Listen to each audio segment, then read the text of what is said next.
Kiza. I come from a nation called Burundi, which is located in East Africa. We were blessed to call it Heart of Africa. And Burundi been having ongoing civil war since we were colonized by the Belgian. But when the Belgian left, they left the power we one tribe. And what happened was that it drove the whole nation into conflict. And it was between the two tribes. The two main tribes in Burundi is Hutus and Tutsis. And well, what happened was that Burundi been having ongoing civil war since we got our independence. And in 1993, during my childhood, it broke out. And when the president was assassinated by a different ethnic group, and from then many Burundians freed the nation, and we were one of those people who freed the country. We went to become refugees in Rwanda, which was our neighbor country. But in Rwanda was having the same problem between the ethnic groups, between Hutus and Tutsis. So we became refugees in Rwanda for 6 months, and towards the end, the genocide sort of came to pass. And when this genocide was one of the horrible killing ever captured in human history. But then we escaped. We went back in Burundi where we had nothing there for left for us. It was pretty much to restart the whole new life when we get in Burundi. My parents were so strong, they put us back on track and life went on. And when I was 8 years old, all my parents was killed because of the conflict. Again, because my mom was Hutu and my dad was Tutsi. For me, I honestly felt like I was trapped in the middle. I couldn't figure out who I can fight against. And I was 11 years old when I became a child soldier. And the reason it came to pass was because in Burundi, you know, during those ongoing civil war, there was always a conflict between guerrilla armies and the government. And by that time, there was talking on the radios saying that, you know, they go to schools and take kids because kids don't have fear. So we refused because we thought it never happened to our school. So I was at school, pretty much a normal day, during my lunch with my friends, and a truck full of soldiers came to my school, and we were forced to go and become child soldiers. And it was the horror time I ever faced in my life. If you ever seen a movie called Blood and Diamond, it would give you a picture of how child soldiers lives. And the way I would say that I coped with it was just the faith that I had from God, and the faith that my parents taught me, knowing that there is Almighty Father there that we can look up to. But beyond that, was that time I always feel like, you know, I have no one that I can rely on, and there is no one I can hold my hand. So it was that time that I knew that I have to be my own parents, and that I have to be my own guardian in whichever way that I can possibly break out of. My parents taught me how to love everybody. And on beyond of that, from the stories that they used to tell us about Jesus, about the prophets that are written in the Bible, it all came in conclusion knowing that it's not fair to hate or harm another human being. So for me, being forced to kill it was really. It was that time it made me feel that I'm uncomfortable. I came across where I felt like maybe Burundi wasn't my right location to be born at.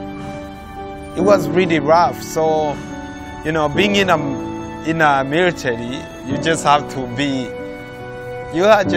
turn yourself into an animal or something. Before you get captured, you are a normal student. You are a normal person. You are a normal child who sort of rely on their parents.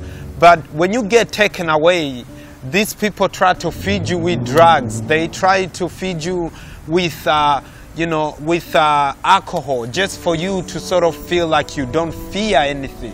The whole potential of giving you drugs is for them to convert you to a different shape that you don't fear at all. After 2 weeks being in the military, they told me to go and get the food with the crew. So we went to the warehouse to do a bit of shopping. And when we got there, I realized that there was a chance of me running away. So I lied to the crew that was with me that I needed to go to pee. So I sneaked behind the warehouse, and you know, I realized that there wasn't anybody there. So I ran for my whole life, and I had to hide in the jungle for the whole night, knowing that if I ever get captured, I would get killed. So I had to hide in the jungle for the whole night, and by that time I had no fear. I was just, you know, I was living fearless. And the next morning I was out, which was a celebration. The words luckiest kid, just thinking about my past, how I lost my parents when I'm 8 years old in a third world country, where I lived as a street kid, where I've been forced to go in a jungle into actions, where I've, you know, lived in a refugee camp where there is no water. We had to travel miles and miles. And you know, all of a sudden, here I am laughing with these white people and having good life. And it's just a amazing life that I'm living now. And I thank to the Lord. And, you know, I give a huge thanks to Australia and its own people for giving us the opportunity of living in a harmony, just like where we're living here. And Australia has the most beautiful and kind people. And the way they have helped me is that, you know, like my dream is coming true. And I wouldn't make it alone. And I owe appreciate to the Australian people. I found the Australian people really open people. And I guess one of the best person that has helped me is a musician as well, named Paul Stewart, and he's a well-known Australian musician. And we've been, you know, he's been helping us forward and, you know, back and forward, and we're going forward, which is good. Making music as one of the vehicles to drive into the right way, because mainly when you see all these young people, they listen to music. And if you want to change the world, you're pretty sure you want to change the young mind first.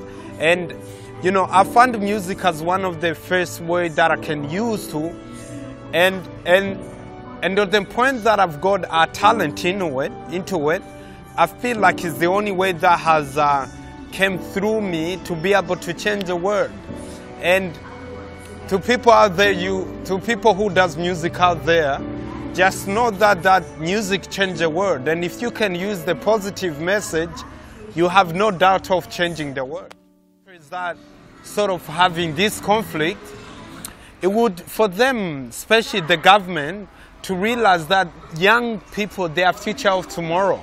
If they don't encourage them, if they don't educate them, they have no access and they have nowhere to go. And you gotta know that if the young people are not educated, you are not developing, you know. So for the nations that are sort of going through, you know, all this Chad soldier conflict, this kind of thing, they should really look around and know that they need to educate the young people in order to reconcile the whole nation, because, you know, the young people are the future of tomorrow. And all these nations that are going through Chad soldiers system, they should turn around and know that education is the main key of success in life. He's been around, he's a child soldier. Seen hell itself, he's a child soldier. But things are rough for the child soldier. They label him a rebel, say he's only trouble, but all he wants is love. I was just living when I became a soldier. Bullets in my head and a gun on my shoulder. Being a schoolboy